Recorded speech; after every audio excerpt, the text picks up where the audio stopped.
আল্লাহর নবী সাল্লাল্লাহু আলাইহি ওয়াসাল্লাম বলেন, ওমান সাতারা আলা মুসলিমিন ফিদ দুনিয়া সাতারাল্লাহু আলাইহি ফিদ দুনিয়া ওয়াল আখিরা।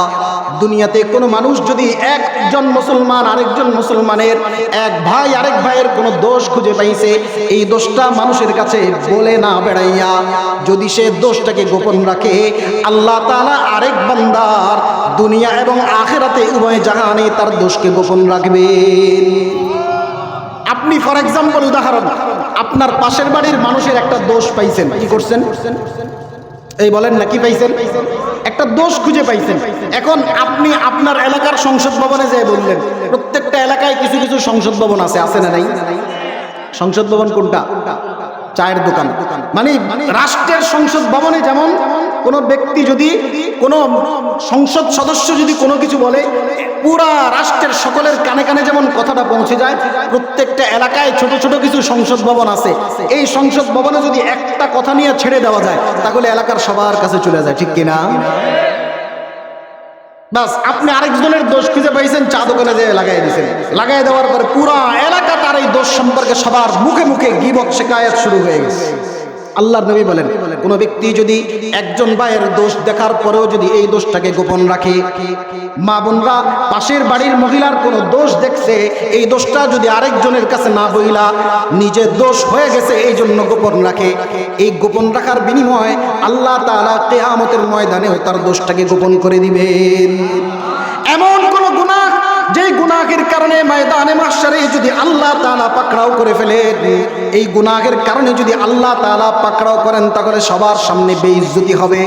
আল্লাহ চিন্তা করে, বান্দা তুই যেহেতু দুনিয়াতে আরেকজন মানুষের গুনাহকে গোপন রেখেছিলি, আরেকজন মানুষের দোষকে দেখার পরও মানুষকে না বলে গোপন রেখেছিস, যা যা এর বিনিময়ে আমি আল্লাহ আজকে দুনিয়ার বড় অপরাধ হওয়া সত্ত্বেও ময়দানে মাহশারে তোর দোষটাকে গোপন রাখলাম, মানুষের সামনে তোর দোষটাকে প্রকাশ করি, বেইজ্জতি করি নাই।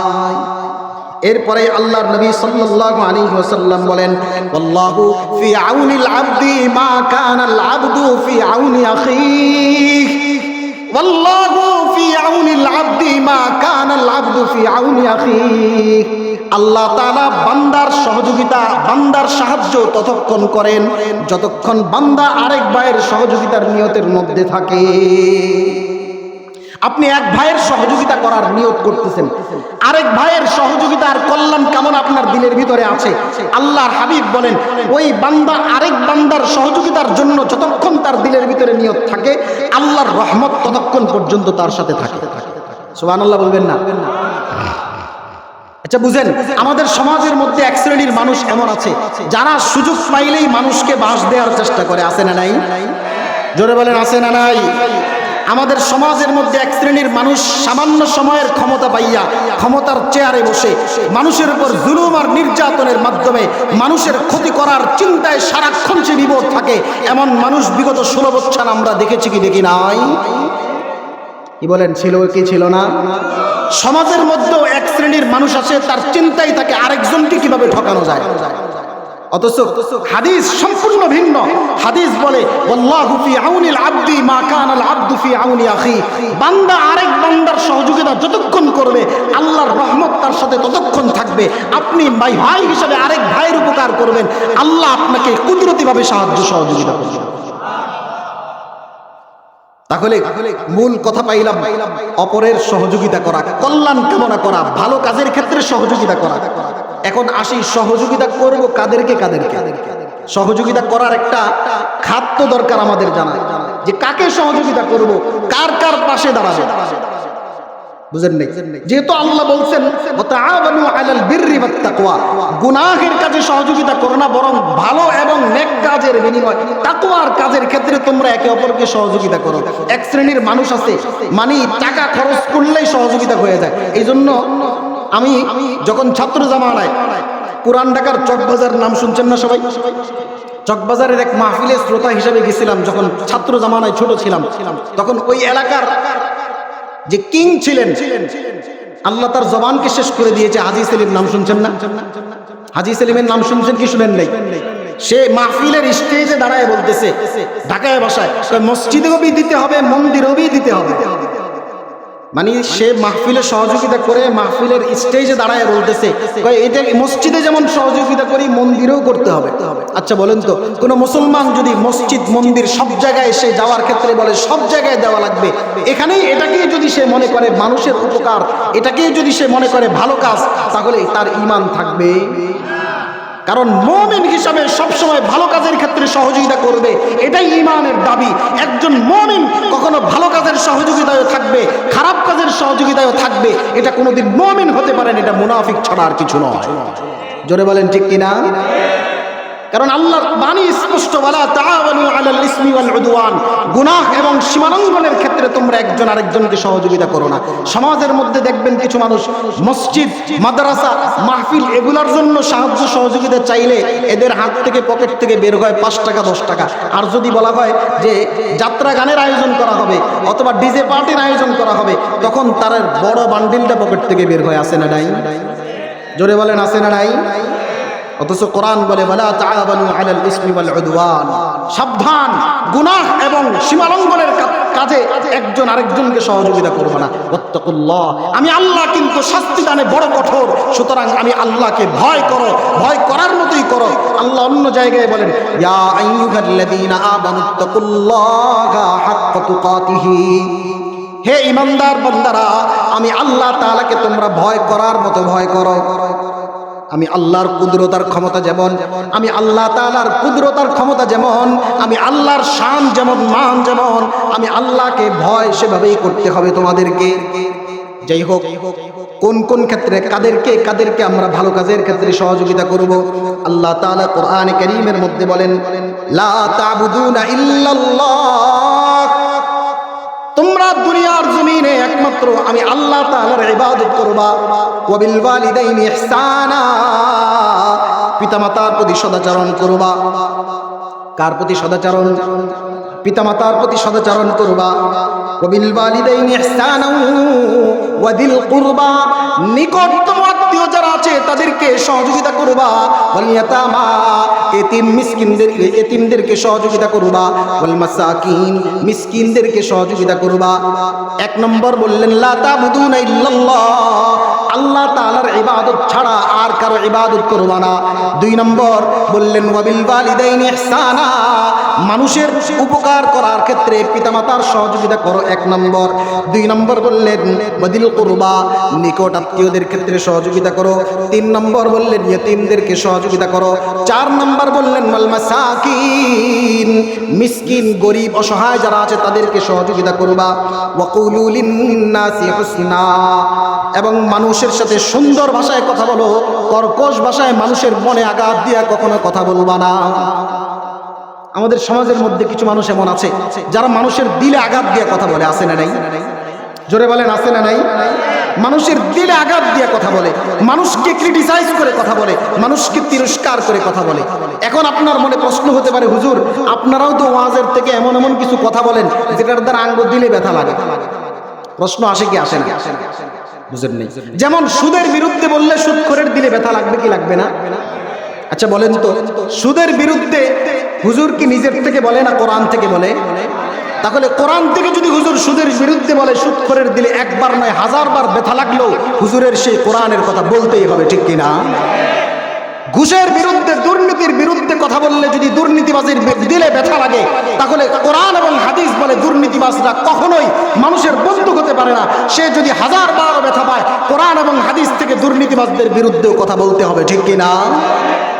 সুতরাং অন্যায় কাজের ক্ষেত্রে আপনি অন্যায় কাজে লিপ্ত থাকবেন, আর সেখানে অন্যায়ের বিরুদ্ধে কথা বললে দিলে ব্যথা লাগা এটা উদ্দেশ্য নয়। অন্যায় কাজে কোনো মানুষ শরীক নয়। নিরীহ একজন মানুষের দিলে আঘাত দিয়ে কথা বলা এটা কোরআনের মধ্যে নিষেধ।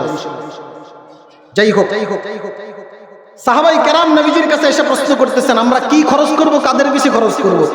আল্লাহ তাআলা সেটা কোরআনের মধ্যে উল্লেখ করছেন, ইয়াসআলুনাকা মাযা ইউনফিকুন।